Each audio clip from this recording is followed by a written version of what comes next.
Hello everyone. So today we are going to start expert system in artificial intelligence. So सबसे पहले हम देखते हैं कि एक्सपर्ट का मतलब क्या होता है। हम जैसे नॉर्मल लैंग्वेज में भी कभी किसी से बात करते हैं तो हम कहते हैं हाँ उससे पूछ लो, वो इस चीज़ का एक्सपर्ट है। तो बेसिकली इस एक्सपर्ट का मतलब क्या है कि जिस पर्टिकुलर फील्ड में वो काम कर रहा है उस पर्टिकुलर फील्ड में उसको क्या है, उसकी स्पेशलाइजेशन है, उसकी एक्सपर्टीज़ है उसमें। कहने का मतलब क्या है कि एक एक्सपर्ट को क्या होती है, नॉलेज होती है और स्किल्स होती हैं, ठीक है, जो कि नॉर्मल पीपल में नहीं होती है। इसलिए हम उसे क्या कहते हैं कि वो क्या है, वो एक्सपर्ट है। और जो एक्सपर्ट होता है वो उस डोमेन की प्रॉब्लम्स जो है काफ़ी अच्छे से, काफ़ी एफिशिएंटली क्या कर सकता है, सॉल्व कर सकता है, ठीक है। जैसे हम एग्जांपल ले लें कि हमें आई में कोई प्रॉब्लम है ना, तो हम फिजिशियन के पास नहीं जाएंगे, ठीक है। आई की प्रॉब्लम है तो हम जो आई का एक्सपर्ट डॉक्टर होगा यानी कि आई सर्जन, ठीक है, उसके पास जाएंगे। क्यों? क्योंकि वो उस पर्टिकुलर फील्ड, पर्टिकुलर डोमेन का एक्सपर्ट है। किसका एक्सपर्ट है? कि उसको आइज़ के बारे में सब कुछ पता है। जैसे जियोलॉजिस्ट होते हैं तो उनको ज़्यादा नॉलेज होता है कि जो अर्थ में से मिनरल्स हैं जो उनको कैसे जो है डिस्कवर करना है ना।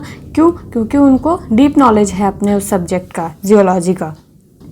डॉक्टर्स जो हैं वो डिज़ीज़ को क्योर कर सकते हैं, डायग्नोस कर सकते हैं। क्यों? क्योंकि वो अपने फील्ड में जो हैं एक्सपर्ट्स हैं, है ना। तो अगर हम देखें उनको इतनी नॉलेज आती कहाँ से है, ठीक है।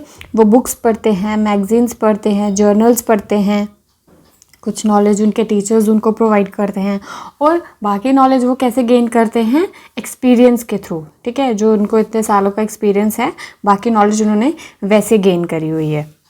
तो अगर हम देखें तो हम उसे एक्सपर्ट क्यों बोल रहे हैं? क्योंकि उसे नॉलेज है किसके बारे में, उस पर्टिकुलर फील्ड के बारे में, इसलिए वो उस पर्टिकुलर फील्ड का क्या है, एक्सपर्ट है। सो जो एक्सपर्ट सिस्टम है हमारा वो क्या है, वो भी कोई ऐसी चीज़ है, ठीक है। Expert system is also something which acts as an expert to a particular field, just like हमारे ह्यूमन एक्सपर्ट। तो वो जो समथिंग टर्म हम यूज़ कर रहे हैं वो समथिंग टर्म बेसिकली क्या है कि वो इंटेलिजेंट कंप्यूटर प्रोग्राम है, ठीक है। वो एक इंटेलिजेंट कंप्यूटर प्रोग्राम है जो कि किसकी तरह एक्ट कर रहा है, वो इंटेलिजेंटली एक्ट कर रहा है ह्यूमन की तरह, और प्रॉब्लम्स भी उनकी तरह ही क्या कर रहा है, सॉल्व कर रहा है। So if we go by definition, expert system is a computer program that is designed to solve complex problems and to provide decision making ability like human expert.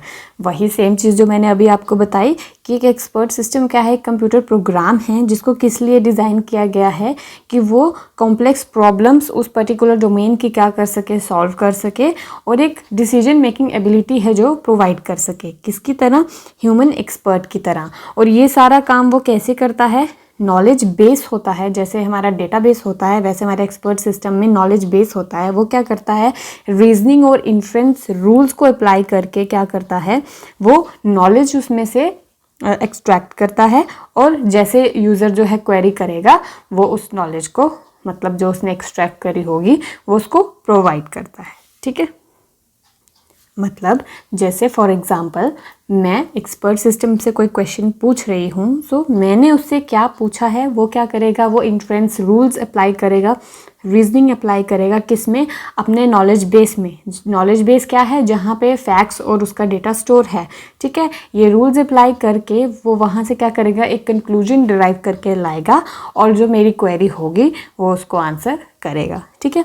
Expert system जो है artificial intelligence का एक part है, ठीक है। जो पहला expert system था वो कब डेवलप किया गया था, 1970s में, और वो क्या था, एक फर्स्ट सक्सेसफुल अप्रोच थी आर्टिफिशियल इंटेलिजेंस में।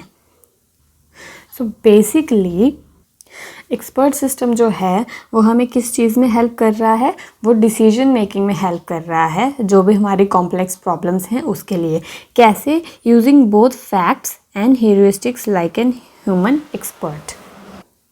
फैक्ट्स क्या हुए, जो कि ह्यूमन एक्सपर्ट से कलेक्ट किए जाते हैं, और फिर जो नॉलेज इंजीनियर है उसे क्या करता है, कोड करता है उस कंप्यूटर में, ठीक है। और ह्यूरिस्टिक्स का क्या मतलब है, ह्यूरिस्टिक का मतलब कि आप किसी को अनेबल कर रहे हो कि वो कुछ अपने लिए क्या कर सके, डिस्कवर कर सके। जैसे आपने सुना होगा कि छोटे बच्चों को पढ़ाने के लिए हम ह्यूरिस्टिक मेथड यूज़ करते हैं।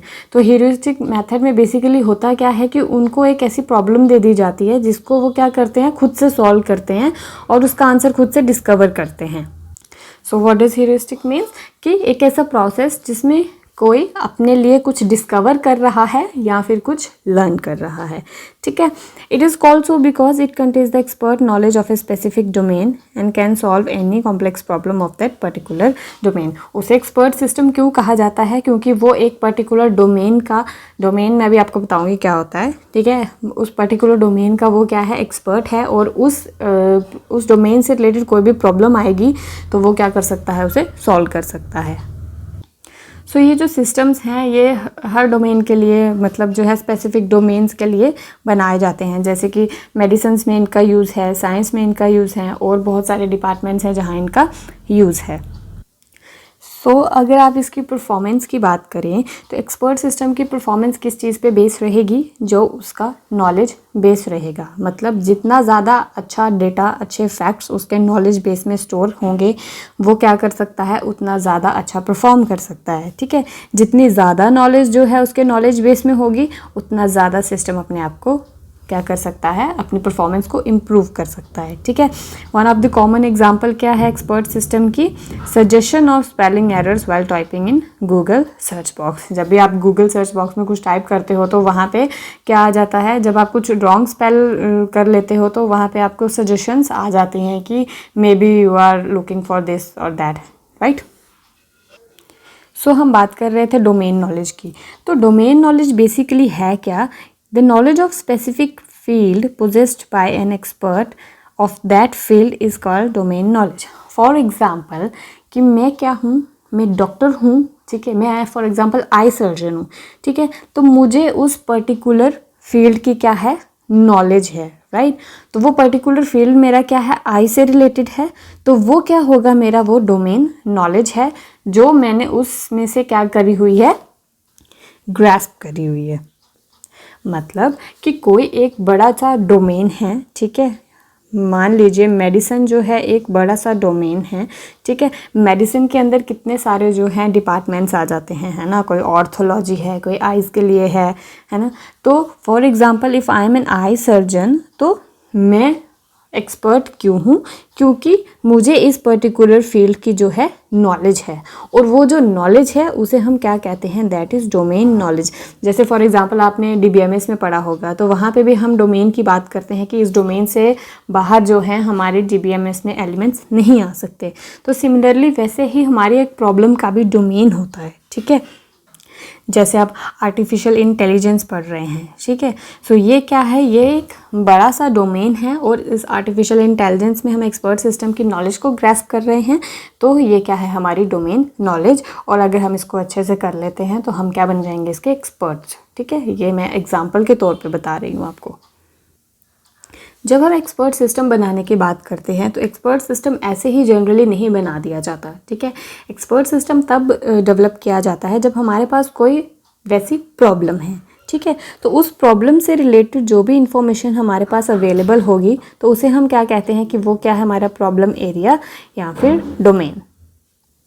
जैसे आई सर्जन है कोई, ठीक है, हम एज ए ह्यूमन बीइंग, हमें प्रॉब्लम हुई, हम उसके पास अपनी प्रॉब्लम लेके जा रहे हैं, ठीक है। तो मेरी प्रॉब्लम जो है उसके बारे में उस डॉक्टर को इन्फॉर्मेशन होगी, ठीक है, और मैं भी उसके पास जा रही हूँ। सो मतलब अब मेरी अगर आई की प्रॉब्लम है तो वो प्रॉब्लम किस डोमेन से बिलोंग कर रही है, वो आई वाले डोमेन से बिलोंग कर रही है, ठीक है। मतलब उसकी पर्टिकुलर कैटेगराइजेशन क्या है, वो कहाँ बिलोंग करती है, ठीक है। देन अगर हमें कोई भी प्रॉब्लम सॉल्व करनी है तो सबसे पहला स्टेप ही क्या होता है कि उस प्रॉब्लम का डोमेन जो है, डोमेन ऑफ द प्रॉब्लम जो हमें सॉल्व करनी है उसका डोमेन फाइंड करना है। डोमेन फाइंड करने का मतलब क्या है कि ये प्रॉब्लम कौन से फील्ड से बिलोंग कर रही है, कौन सी कैटेगरी से ये जो प्रॉब्लम है बिलोंग कर रही है, ठीक है। इसके बाद क्या किया जाता है, प्रॉब्लम को पास कर दिया जाता है एक एक्सपर्ट को, ठीक है, जिसके पास उसके बारे में जो है काफ़ी ज़्यादा नॉलेज होती है या फिर एक्सपर्टाइज होती है उस पर्टिकुलर डोमेन के बारे में। सो बेसिकली जब हम एक्सपर्ट सिस्टम बनाने जा रहे हैं तो उसमें जो हम नॉलेज एंड फैक्ट्स डालेंगे वो कहाँ से आते हैं, वो ह्यूमन एक्सपर्ट से आते हैं। तो उस प्रॉब्लम की पहले हम क्या करते हैं, काफ़ी सारी जो है इंफॉर्मेशंस इकट्ठी करते हैं, ठीक है। फिर उस इंफॉर्मेशन को क्या किया जाता है, कोड किया जाता है, राइट। सो जो एक्सपर्ट सिस्टम हमारे वो किस लिए डिज़ाइन किए जाते हैं, रियल वर्ल्ड प्रॉब्लम को सॉल्व करने के लिए डिज़ाइन किए जाते हैं, ठीक है। तो अगर हम एक्सपर्ट सिस्टम उसको बोल रहे हैं तो उसे उसके जो एरिया है, उसका डोमेन है, उसकी क्या है, काफ़ी डीप नॉलेज होनी चाहिए। और जैसे अभी मैं बात कर रही थी, जब हम एक्सपर्ट सिस्टम डिज़ाइन करते हैं तो एक्सपर्ट सिस्टम डिज़ाइन करने के लिए उसके नॉलेज बेस में जो हमें इन्फॉर्मेशन डालनी है, जिसके अकॉर्डिंग वो एक्ट करेगा, तो वो इन्फॉर्मेशन कहाँ से आती है, वो इन्फॉर्मेशन आती है हमारे ह्यूमन एक्सपर्ट से, ठीक है। जब वो इन्फॉर्मेशन हम कलेक्ट कर लेते हैं तो ह्यूमन एक्सपर्ट्स के बाद कौन आते हैं, हमारे नॉलेज इंजीनियर आते हैं, ठीक है। वो क्या करते हैं, जो भी इन्फॉर्मेशन कलेक्ट की गई है उसकी क्या करते हैं, कोडिंग करते हैं, ठीक है। और किस फॉर्म में कोडिंग करते हैं, जिसके लिए हमें क्या करना है, हमारा कंप्यूटर सिस्टम जिस वे में हम बना रहे हैं, ठीक है। जो हम एक्सपर्ट सिस्टम बना रहे हैं उसमें जो भी लैंग्वेज यूज़ होगी, ठीक है, उसके अकॉर्डिंग हम क्या करते हैं, उसकी कोडिंग करते हैं। जैसे हमारे आर्टिफिशियल इंटेलिजेंस में प्रोलॉग यूज़ हुआ करती थी, लिस्प यूज़ हुआ करती थी, ठीक है। तो ये जो लैंग्वेजेस हैं इनमें क्या करते हैं, कोडिंग कर दी जाती है ताकि हम एक्सपर्ट सिस्टम डेवलप कर सकें। सो जब हमारा जो है एक्सपर्ट सिस्टम डेवलप हो जाता है तो हम ये नहीं है कि हमने डेवलप कर दिया तो हम डायरेक्ट उसे जो है फील्ड में उसको हम काम करने के लिए लगा देंगे, नहीं। जब भी आप कोई सिस्टम ही बिल्ड करते हैं तो क्या करते हैं, उसकी टेस्टिंग करते हैं।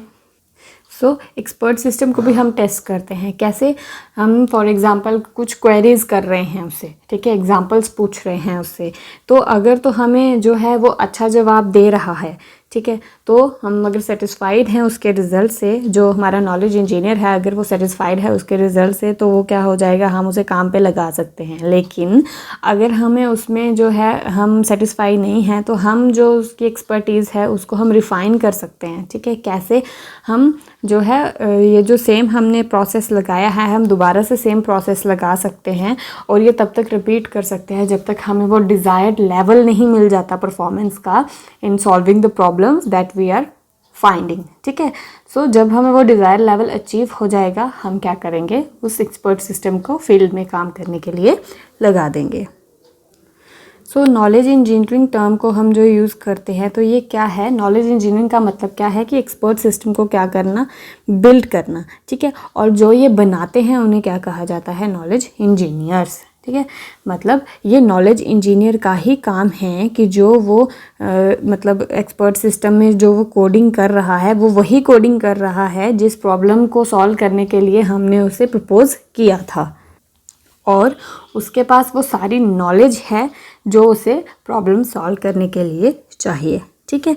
जो नॉलेज इंजीनियर है, it can choose one or more forms in which to represent the required knowledge, that is he she must choose one or more knowledge representation schemes। जैसे कि ज़्यादातर हम देखते हैं आर्टिफिशियल इंटेलिजेंस में जो है हमारा if then rule system use होता है। मतलब हम प्रोपोजिशनल लॉजिक का भी यूज़ करते हैं इसमें नॉलेज रिप्रेजेंट करने के लिए, फर्स्ट ऑर्डर लॉजिक का यूज़ करते हैं इसमें नॉलेज को रिप्रेजेंट करने के लिए। तो ये डिपेंड करता है हमारे नॉलेज इंजीनियर पे कि उसे कौन सा वाला मेथड जो है अप्लाई करना है। सो अगर आप यहाँ पे देखें, सबसे पहले क्या किया जाता है, ह्यूमन एक्सपर्ट से क्या की जाती है, जो नॉलेज है जिसके लिए हम एक्सपर्ट सिस्टम बनाने जा रहे हैं, ठीक है, वो नॉलेज कहाँ से ली जाती है, ह्यूमन एक्सपर्ट से ली जाती है। फिर उस सेम नॉलेज की नॉलेज इंजीनियर क्या करता है, कोडिंग करता है, और इससे हमारा क्या बनता है, knowledge base of our expert system. So अगर हम ओवरऑल देखें तो हमारा एक्सपर्ट सिस्टम क्या है, एक इंटेलिजेंट कंप्यूटर प्रोग्राम है जो कि ह्यूमन की तरह ही क्या करता है, एक्ट करता है, मतलब इंटेलिजेंटली एक्ट करता है, और जिस प्रॉब्लम के लिए उसे डिज़ाइन किया जाता है उस प्रॉब्लम को वो अच्छे से क्या करता है, सॉल्व करता है। जैसे हमारे डेंड्राल है, माइसिन है, ये क्या है, ये एक्सपर्ट सिस्टम्स हैं और दोनों ही किसमें, मेडिसिन फील्ड में जो हैं काम पे लगाए गए थे, ठीक है। ये अर्ली जब हमारी आर्टिफिशियल इंटेलिजेंस आई थी तब हमारे ये जो दो एक्सपर्ट सिस्टम हैं ये डिज़ाइन किए गए थे। देन कंपास भी है, सो इनके बारे में हम बाद में पढ़ेंगे। सो इसके कैरेक्टरिस्टिक्स के बारे में अगर हम बात करें तो मेमोरी लिमिटेशंस नहीं है। अगर हम इसे ह्यूमन एक्सपर्ट के साथ अगर हम इसे कंपेयर करते हैं तो एक ह्यूमन के पास क्या होती है, एक सर्टेन मेमोरी होती है। सर्टेन मेमोरी का मतलब क्या है कि आप चीज़ें जो है कुछ देर तक याद रख सकते हैं, है ना। ऐसा नहीं है कि मतलब आपके दिमाग में किसी ने कुछ फीड कर दिया तो आपको वो लाइफ टाइम याद रहेगा। तो ये जो है हमारे एज ए ह्यूमन एक्सपर्ट में ये चीज़ें क्या हो जाती है, एक लिमिटेशन बन जाती है। पर अगर हम एक्सपर्ट सिस्टम की बात करें तो हम जितनी चाहे मेमोरी उसकी क्या कर सकते हैं, बढ़ा सकते हैं, ठीक है। और उसके बाद हाई एफिशिएंसी तो होगी, क्योंकि वो क्या है तो मशीन है ना, कंप्यूटर सिस्टम है, राइट। फिर पर्टिकुलर डोमेन जिसके लिए हम बना रहे हैं, अगर हमने उसे अच्छे से कोड किया है, उसके नॉलेज बेस में अच्छे से हमने नॉलेज जो है डाली है, तो वो क्या करेगा, उस डोमेन का एक्सपर्टीज़ होगा, ठीक है। और जो हमारा नॉलेज बेस होता है उसका, उसमें हमने फैक्ट्स वगैरह रखे होते हैं। तो जब भी हम एक्सपर्ट सिस्टम से कोई क्वेरी करते हैं तो वो क्या करता है, जितने भी फैक्ट्स उसमें उससे रिलेटेड हैं वो उन सबको कंसिडर करता है और लॉजिकल इन्फ्रेंसिंग लगा के आपको क्या करता है, कंक्लूजन देता है। उसके बाद इमोशनलेस है, पर हम एज ए ह्यूमन बीइंग हम क्या हैं, हमारे साथ इमोशंस अटैच्ड हैं। और अगर हम इमोशंस हमारे साथ अटैच है तो हम कभी कभी क्या हो जाते हैं, बायस भी हो जाते हैं। बायस का मतलब क्या है, हम मतलब सब्जेक्टिविटी पे आ जाते हैं, हम बायसनेस करते हैं। पर अगर हम एक्सपर्ट सिस्टम की बात करें, वो तो मशीन है, वो तो इमोशनलेस है, तो उसमें वैसा कुछ कभी होगा नहीं। और मशीन है तो आप जब चाहे मतलब उसे रेगुलर अपडेट्स जो हैं दे सकते हैं, जब चाहे, ये नहीं आज कर दिया कल कर दिया, मतलब कुछ सर्टन टाइम पीरियड के बाद आप क्या कर सकते हैं, जैसे हमारे ऐप्स होते हैं उनके भी अपडेट्स आते रहते हैं, वैसे ही आप इसमें अपडेट्स कर सकते हैं, ठीक है।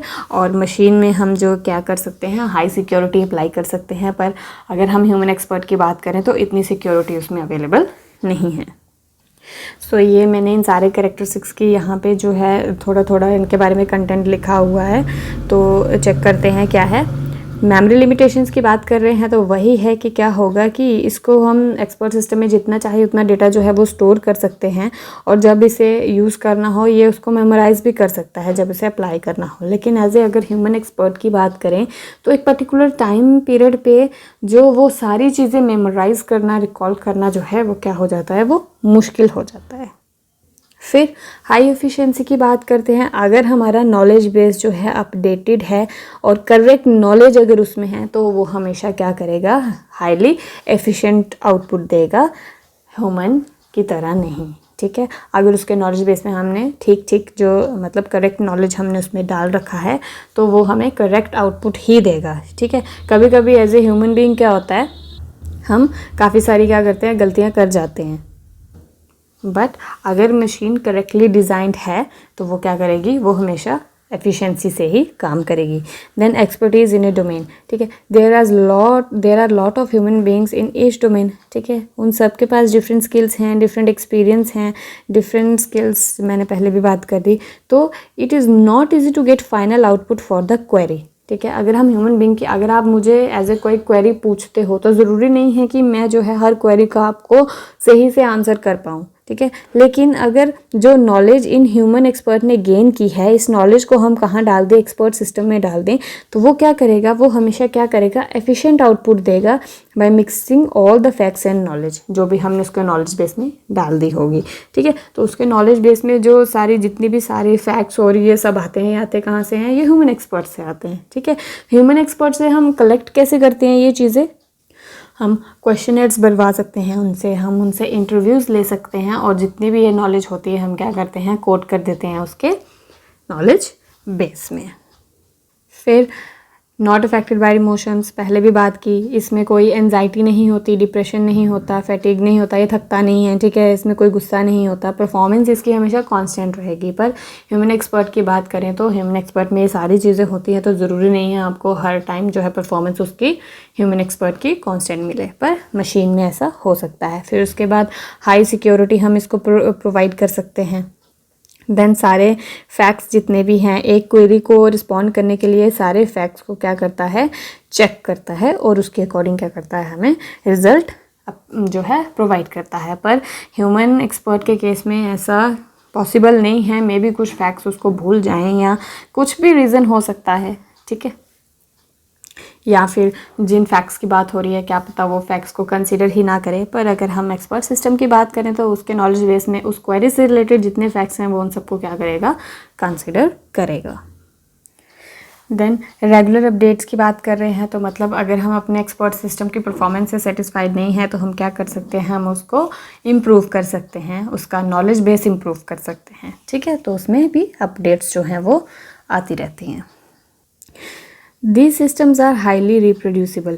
रिप्रोड्यूसिबल का मतलब क्या है कि अगर आप क्या करें, सेम जो है क्वेरी उससे बार बार पूछे या फिर तो वो क्या करे, आपको सेम आंसर जो है बार बार दे। मतलब फॉर एग्जांपल मैं उससे कोई क्वेरी कर रही हूँ, ठीक है, तो मुझे वो उस क्वेरी का आंसर दे रहा है। ठीक है, वो सेम क्वेरी क्या पता कोई और उससे कर रहा है तो उससे भी वो क्या करे, वो सेम ही आंसर दे। ठीक है, लेकिन एज ए ह्यूमन एक्सपर्ट अगर हमसे कोई एक बार क्वेरी पूछता है, हम हो सकता है एक आंसर देंगे, देन कोई और पूछेगा सेम क्वेरी, हो सकता है हम उसे दूसरा आंसर दे सके। तो ये सिस्टम्स जो हैं ये क्या है, हाईली रिप्रोड्यूसिबल है। मतलब आप सेम मेथडोलॉजी अगर इस पर बार बार डिफरेंट रिसर्चर्स अप्लाई करें, ठीक है, ये आपको तब भी जो है सेम ही आंसर देगा।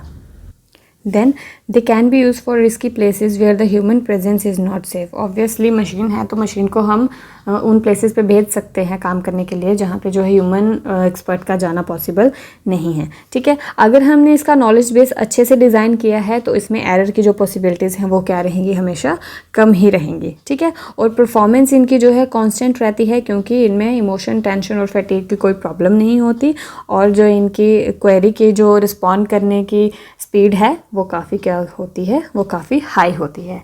लेकिन अगर हम एक मशीन की बात कर रहे हैं तो अगर हम देखें हर चीज़ की अपनी एडवांटेजेस एंड डिसएडवांटेजेस होती हैं, तो इस मशीन की भी कुछ लिमिटेशंस होंगी, है ना, इसकी भी कुछ डिसएडवांटेजेस होंगी। तो चलिए उनको डिस्कस कर लेते हैं।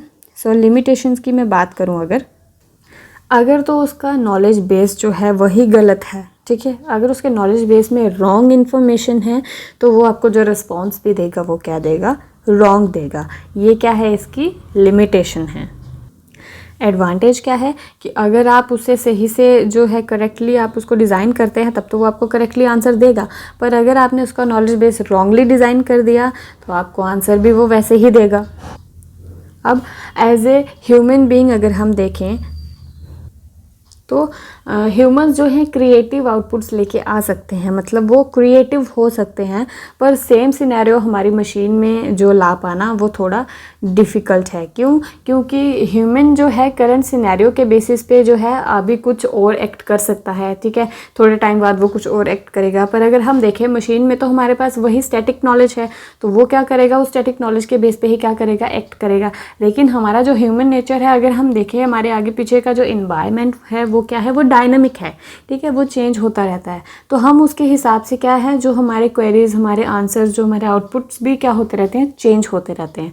ठीक है, तो ऐसा जो मशीन में करना थोड़ा मुश्किल होता है। ठीक है, तो इसके लिए हम क्या करते हैं, उसे कुछ टाइम बाद अपडेट करते हैं। ठीक है, पर अगर हम एज ए ह्यूमन बीइंग क्या कर सकते हैं, हम किसी भी टाइम पे कैसा भी जो है आउटपुट लेके आ सकते हैं, but same is not possible in the machine. Means machines can not be creative, right. Then maintenance और डेवलपमेंट कॉस्ट हाई होती है। वही है ना कि जैसे हम गाड़ी ले लेते हैं, गाड़ी लेना मतलब बड़ी मुश्किल से हम वो भी ले ही लेते हैं, पर उसके बाद जो उसका मेंटेनेंस और उसका ये सारा खर्चा होता है, तो इससे जो है ये खर्चा ज़्यादा हो जाता है। ठीक है, अगर आपने कोई वैसी ही मतलब महंगी गाड़ी ले ली है तो अगर आप देखें तो उसके जो स्पेयर पार्ट्स हैं वो भी काफ़ी जो है कॉस्टली आते हैं। सो वैसे ही चीज़ खरीदना जो है, एक टाइम पे पैसे देके चीज़ खरीदना वो हमारे लिए थोड़ा इजी रहता है, पर अगर हम उसकी मेंटेनेंस की बात करें तो चीज़ को मेंटेन करना जो है थोड़ा मुश्किल हो जाता है। तो वैसे ही अगर हम एक्सपर्ट सिस्टम की बात करें तो इसकी मेंटेनेंस और डेवलपमेंट, मतलब उसको डेवलप करने की कॉस्ट जो है वो हाई है। एक बार जब वो डेवलप हो गया उसके बाद उसको यूज़ करना इकोनॉमिकल है, पर development and maintenance is high. ठीक है, नॉलेज एक्विजिशन है जो डिज़ाइन करना है वो मच डिफ़िकल्ट है। मतलब नॉलेज इंजीनियर के लिए एक बहुत ही बड़ा टास्क होता है, बहुत ही बड़ा हर्डल होता है कि एक स्पेसिफिक जो है नॉलेज दी हुई है उसे आप एक कंप्यूटर सिस्टम में कैसे जो है प्रोग्राम कर सकते हो। क्योंकि हम जो एज ए ह्यूमन एक्सपर्ट जो हम नॉलेज आपको दे रहे हैं, ठीक है। उस नॉलेज को एक लैंग्वेज की फॉर्म में जो है कोड करना, it is a tedious task, right. फिर for each domain we required a specific expert system which is one of the big limitations. अब आप जो एक्सपर्ट सिस्टम डिज़ाइन कर रहे हैं वो एक डोमेन के लिए एक एक्सपर्ट सिस्टम होगा। फॉर एग्जांपल मेडिसिन की बात कर रहे हैं तो एक एक्सपर्ट सिस्टम होगा, फिर डिफेंस की बात कर रहे हैं वहाँ एक एक्सपर्ट सिस्टम होगा। तो ये भी हमारे लिए क्या है, एक बहुत बड़ा लिमिटेशन है, ठीक है। और जो एक्सपर्ट सिस्टम की बात करें तो ये खुद से जो है लर्न नहीं कर सकता, इसे क्या करते हैं हम मैनुअल अपडेट्स देते रहते हैं, ठीक है। अब तो हमारे पास काफ़ी टेक्नोलॉजीज़ आ गई हैं मशीन लर्निंग वगैरह की, जिसमें हम मशीन को क्या करवाते हैं, मतलब वो लर्न करती हैं, ठीक है। लेकिन अगर एक्सपर्ट सिस्टम की हम बात करें जो तब डिज़ाइन किए गए थे तो they could not learn from themselves, ठीक है। और इनमें क्या करना पड़ता है, मैनुअल जो है अपग्रेडेशंस वो देने पड़ते हैं। So this is all about this lecture. इसमें हमने क्या किया है, इंट्रोडक्शन कंप्लीट किया है, एडवांटेजेस एंड लिमिटेशंस की बात की है, कैरेक्टरिस्टिक्स की बात की है, ओके। सो नेक्स्ट वीडियो में हम इसके आर्किटेक्चर की बात करेंगे कि इसमें कौन से कंपोनेंट्स होते हैं और ये काम किस तरीके से करता है, ठीक है। सो इस वीडियो के लिए इतना ही।